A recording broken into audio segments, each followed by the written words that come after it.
Welcome back. If you're someone who loves digging into how our world is rapidly changing, well, you are definitely in the right place today. In this explainer, we're unpacking the massive technological shifts completely reshaping our digital landscape. We're talking VR, the metaverse, and blockchain. But we're not just going to stay up in the clouds looking at macro trends. We're actually going to decode how all of this is being applied right down to the local level, specifically through a fascinating real-world business model out of Madurai. Okay, let's dive right into this. We're going to start with the shift to the 3D internet, then look at the evolution of money and the global crypto boom. After that, we'll funnel down into a local blockchain ecosystem, check out virtual real estate and botland, and finally, wrap up with what it actually takes to embrace this digital future. Section 1. The shift to the 3D internet, moving beyond the flat screen. To really understand where we're headed, we have to recognize that the metaverse isn't just some random, out-of-nowhere trend. It's actually a very steady evolution. Think about it. We started with basic text emails back in 1971. Then we moved to websites in the 90s, built huge communities on social media in the 2000s, and suddenly we had the whole world in our pockets with smartphones in the 2010s. And now, here in the 2020s, we are standing right on the doorstep of AI and VR.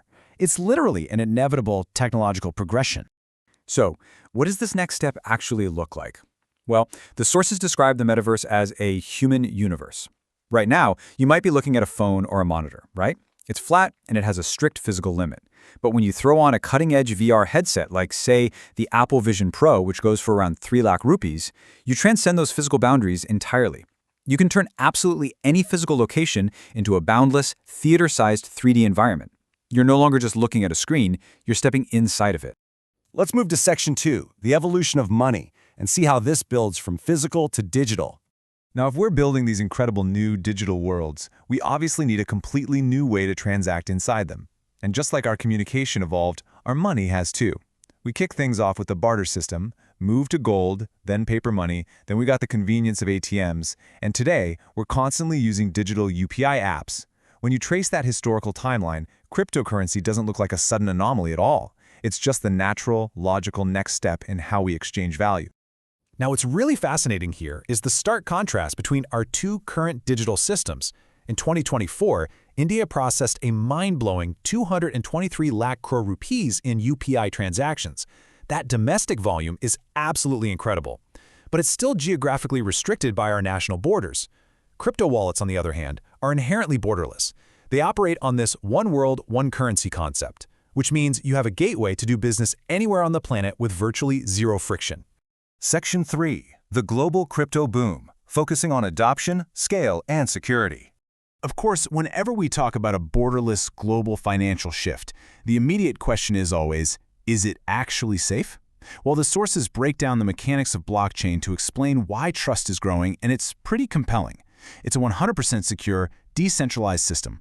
The data is immutable, meaning once a transaction is recorded, there is literally no way for anyone to alter it. And maybe the most impressive part? The system has had 0 failures over the last 15 years, operating totally independently without needing any third-party approval. And that rock-solid infrastructure leads us to a massive number, 15 crore. That's 150 million people. That is the number of active cryptocurrency users in India today. When it comes to sheer user count, India actually ranks #1 globally. It's a huge indicator of how fast the public is catching on to this tech. Let's put that into perspective with the rest of the global landscape. You've got Dubai setting itself up as a highly strategic, 100% tax-free crypto hub. Vietnam is seeing incredibly rapid adoption rates, and the USA is driving a major chunk of the market volume. But again, for raw everyday users, India completely dominates the charts. And the market forecasts brilliantly illustrate exactly where all this momentum is headed. We're looking at a projected global crypto market value of $2.87 trillion in 2025. And by 2029, that number is expected to nearly double to a staggering $5.43 trillion. The sheer economic scale of this digital transition is almost hard to wrap your head around. Section 4. A local blockchain ecosystem, zooming in on Oasis Technologies. So we've looked at the massive global macro trends, but let's bring it all the way home to the micro level. We're using Oasis Technologies as a neutral, real-world case study to see how the actual infrastructure for this shift is being built locally. Headquartered down in Madurai, Tamil Nadu, these guys aren't some flashy overnight startup. They have a 15-year operational history with over 6,000 employees. What's really cool is how they evolved from basic web development and made a hard pivot into blockchain way back in 2013. Fast forward to today, and they've completed over 1,700 successful global blockchain projects. And they aren't just building random standalone apps. They've built an entirely interconnected digital ecosystem. Following a recent rebrand, their setup includes CoinBot, which is a crypto exchange, Botland, their metaverse real estate platform, and BotChain, their very own dedicated blockchain. And tying the whole shebang together is their central coin, the KPKBot, which fuels the entire ecosystem. It's a completely self-contained digital economy. Section 5. Virtual Real Estate in Botland. The Master Plan for Digital Commerce. This is where things get really wild. The absolute centerpiece of their local business model is virtual real estate. Oasis Technologies has prepped 1.12 million, that's 11,20,000, digital plots entirely ready for sale inside their metaverse. But they didn't just scatter a million plots randomly.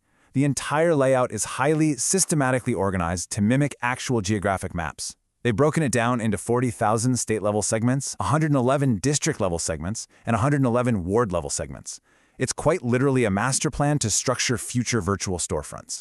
So how does a local business owner actually tap into this? The source material breaks it down into a simple two-step pathway. Step 1, you purchase a virtual plot in Botland using that KPKBot coin. Step 2, you convert your standard flat 2D website into a fully immersive 3D metaverse store. In just 2 steps, a traditional local shop transcends its physical borders and suddenly has access to a global audience. It's a total game changer.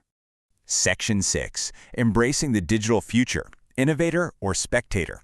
At the end of the day, all this tech is just a tool. How traditional businesses and individuals choose to react to it is what really dictates success. It begs an important question about your own mindset and adoption curve.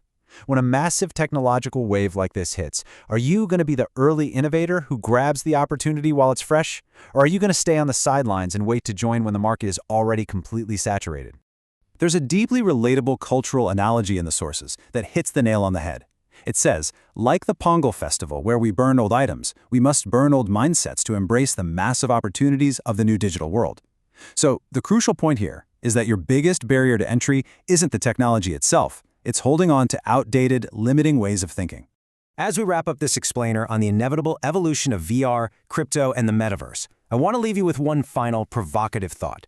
As this digital frontier expands right before our eyes, from the global stage straight down to local ecosystems, will you adapt to the times, or are you just going to watch it pass you by? Keep digging, keep learning, and I highly encourage you to keep researching this fascinating digital shift for yourself. Thanks for joining me today, and I'll catch you in the next one.